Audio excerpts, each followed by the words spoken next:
The year 1945, on December 5, at 2:10 in the afternoon, 5 torpedo bomber aircraft of the U.S. Navy took off from Florida. This mission was called Flight 19. It was a 3-hour-long routine training mission. It wasn't anything special, they were simply flying to conduct their regular training missions. There were 14 crew members on the flight, led by their flight leader, a highly experienced pilot and war veteran. These 5 planes flew east from Florida. Everything was normal, the weather was clear, but about 2 hours after the takeoff, their squadron leader reported that there were sudden problems in their compass. Their compass stopped working. They take out their backup compass, but the backup compass failed too. They can't determine their actual position. They asked the pilots of the other planes, but their instruments were malfunctioning too. Lieutenant Charles Carroll Taylor was the squadron leader. After the compass broke down, utterly confusing messages were sent over radio transmission. Taylor says that, "Both my compasses are out and I'm trying to find Fort Lauderdale, Florida. I'm over land but it's broken. I'm sure I'm in the Keys but I don't know how far down. And I don't know how to get to Fort Lauderdale." The weather starts worsening. At 4:56 in the evening, Taylor believes that their planes were flying over the Gulf of Mexico, and that they needed to fly east to get back to Florida, so he commanded the rest of the planes to fly east. But some of the crew aboard the flight believed that they were already flying east of Florida, and that they needed to fly westwards. Right after this order, one of those planes sent a radio transmission saying, "Damn it, if we could just fly west, we would get home. Head west, damn it." It shows that some of the crew members believed that they had to fly westwards to get back home, but the weather continues to worsen. It's soon sunset and then the darkness of night. At this point, it is believed that the planes were actually 370 kilometers east of Florida. At 7:04 p.m., we get the last radio transmission from Taylor. "All planes close up tight. We'll have to ditch unless landfall. We all go down together." After this, all 5 planes are lost forever. Till date, we have no clue about these planes. Where are they? What happened to them? After the disappearance of Flight 19, a search and rescue Mariner aircraft took off, with a crew of 13 people. They were on the mission to find Flight 19, but while looking for them, they too disappear. First, 14 people of Flight 19 disappeared, and then 13 people of the Mariner search and rescue aircraft. For days after this, a large-scale air and sea search operation was carried out.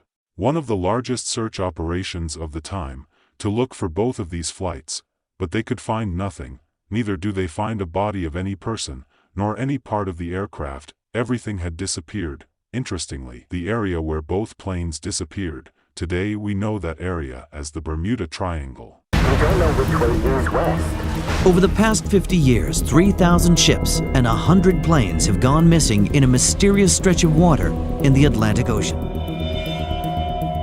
Ships have gone missing, planes have gone missing.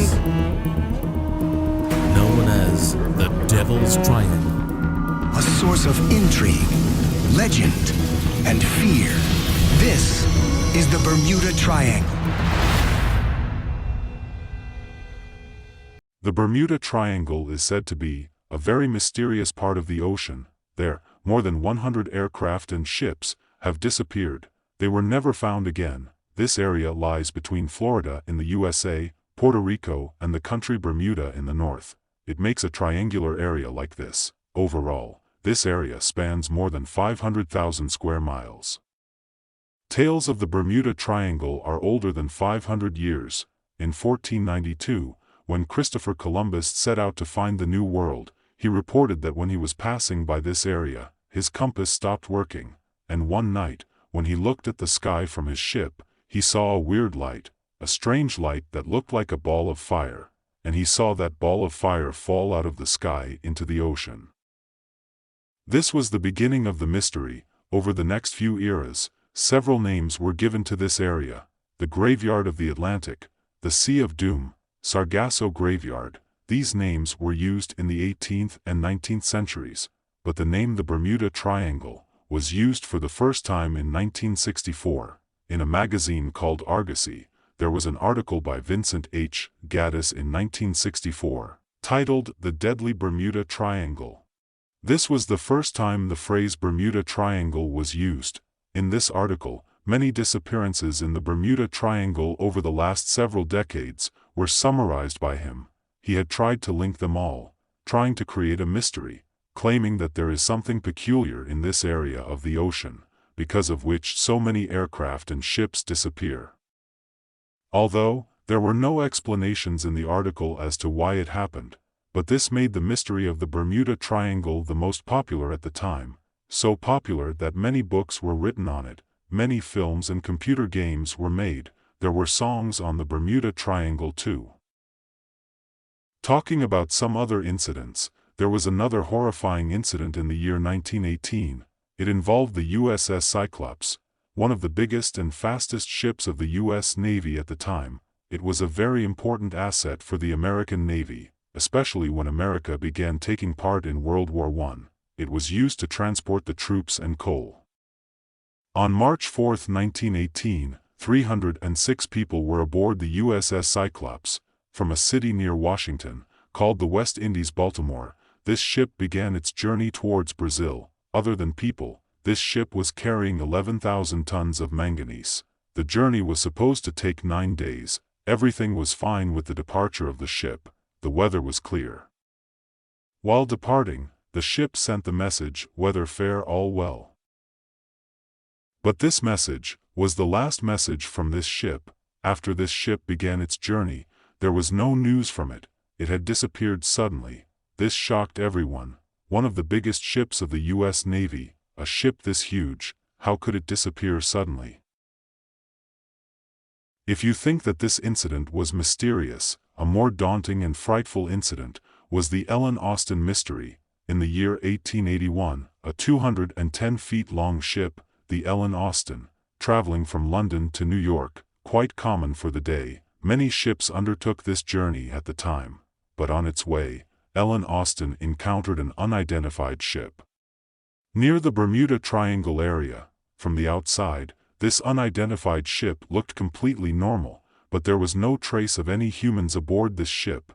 There was no crew, no people at all. The captain of Ellen Austin decided to go aboard the ship to see what had happened. First, he brought his ship alongside this ship and waited for 2 days, so that they could see if there was anyone or even a trace of anyone, for any response from the other ship, but there was no response for 2 days. After that, the captain set foot on the unidentified ship. There was a lot of stuff on this new ship, and everything was in the place it should have been. During that time, people were wary of pirates. They used to be wary of an attack by the pirates, who would steal from the ships. This unidentified ship hadn't been subjected to this, because all the valuable items of this ship were intact. Due to this reason, the captain of Ellen Austin decided to send some of his crew members on the ship, and that they would continue their journey with both ships. For the first 2 days, both ships continued ahead normally, but then came a storm. Their paths separated, and the unidentified ship had disappeared. After the storm was over, the captain of the Ellen Austin tried to look for the ship, and he spotted the ship with this spyglass at some distance. When he reached near it, there was again no trace of any human aboard the ship. The crew members he had sent from his ship to the other ship, they had suddenly disappeared. Where did they go? What happened to them? We don't know. But the ship was still intact. It said that the captain of Ellen Austin tried once again to bring the ship with him, and sent some more crew members to steer the ship, but again, after a few days, there was another storm, and the same story repeated again. This unidentified ship gets separated, and the new crew members on it disappear once again. When Ellen Austin returned, the owner of the ship was so terrified after hearing this story, that he sold off the ship to a German company. They changed the name of this ship to Meta. Yes, that's right, the way that Mark Zuckerberg renamed Facebook into Meta, this ship, too, was renamed Meta. Isn't it an intriguing and legendary story? But unfortunately, friends, most probably, this incident is just a story. Because this incident is so old, it is not possible to verify it properly. And the stories that are very popular historically, those that are passed down to generations, but that cannot be verified properly, the truth cannot be unearthed, we call those stories legends or urban legends. Many rational thinkers believe that the Bermuda Triangle is one of such legends. What lies behind the incidents of the Bermuda Triangle? There are many theories for it. Some people blame the aliens, that aliens had come and abducted the aircraft and ships, and had taken these with them. Some people believe that there is a giant sea monster under the ocean that is behind the disappearances. Some people claim that this area of the ocean is peculiar, and the aircraft and vessels drown here.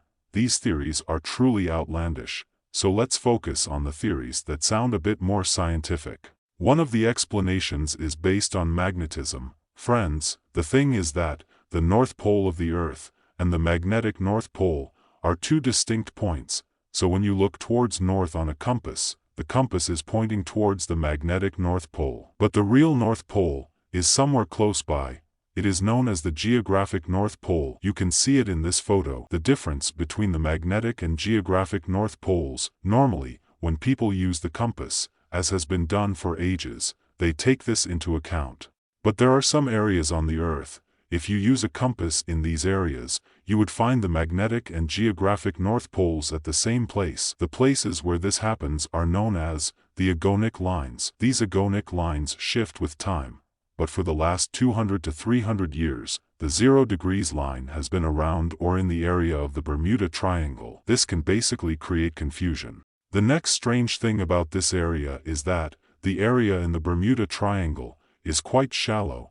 When you look at it on a satellite map, you'd see that the Bahamas, Caribbean islands, they're surrounded by turquoise color all around. This area in the ocean stretches across a long distance, with shallow waters. You can see the deep ocean around it is represented in dark blue color. And this area stands out when looked at through a satellite. Because of this, it is said that, in the olden days, when the ships came to this area, got stuck here due to shallow waters. Hidden shoals were the points where the land beneath the ocean was quite high, but it was not visible from the ships. When the ships were atop the area, they would get stuck there. The third peculiarity, this area has one of the highest rates of hurricanes in the world. If you rank the countries where most of the hurricanes are seen, China is at number 1, then the USA at number 2, followed by Cuba. Cuba lies in this area, and which state gets the most hurricanes in the USA? Is Florida. It lies in this area. This area gets hurricanes and water sprouts more frequently. Methane hydrates is the fourth explanation. There are some areas in the ocean that have large fields of methane hydrates. In Australia, scientists had conducted laboratory experiments in which they had found that, when there's an exceeding amount of methane bubbles in the water, the density of the water gets lower, and the buoyancy of a ship cannot be maintained, and so the ship drowns. It's the same logic as when the salt content of the water is high, the density of water increases, and it becomes easier for things to float, as is the case of the Dead Sea. A normal person who would sink into the ocean floats on the Dead Sea, because the density of the water is high. The same thing is happening here, in reverse. If there is methane in the water, it is hypothesized. If there are methane eruptions in the water, they are also known as mud volcanoes. When volcanoes erupt underwater, methane is released, and if it happens when a ship is over the area, then the ship would instantly sink into the water, without any warnings. This is an interesting explanation, but in all the disappearances in the Bermuda Triangle, there was no direct evidence that any exact incident was due to methane hydrates. This is simply a scientifically proven thing that exists, but to have actually caused the disappearance of any ship has not been proven yet. The fifth explanation is the most important in my opinion, because this is related to human psychology. This is known as the Baader-Meinhof effect, or the frequency illusion. The Baader-Meinhof effect or the frequency illusion is a psychological effect. It states that when we start to notice things more, then we start finding them more often around us. Research has shown that the Baader-Meinhof effect plays a massive role in shopping tendencies simply, but if you have recently observed a Coca-Cola advert, you will notice it more in your surroundings. You might notice a passer-by drinking it or start to notice it. Whenever you enter a shop, this recognition can be all it takes to tip the balance of a consumer's choice. This is the Baader-Meinhof effect in action. The same thing is said about the Bermuda Triangle.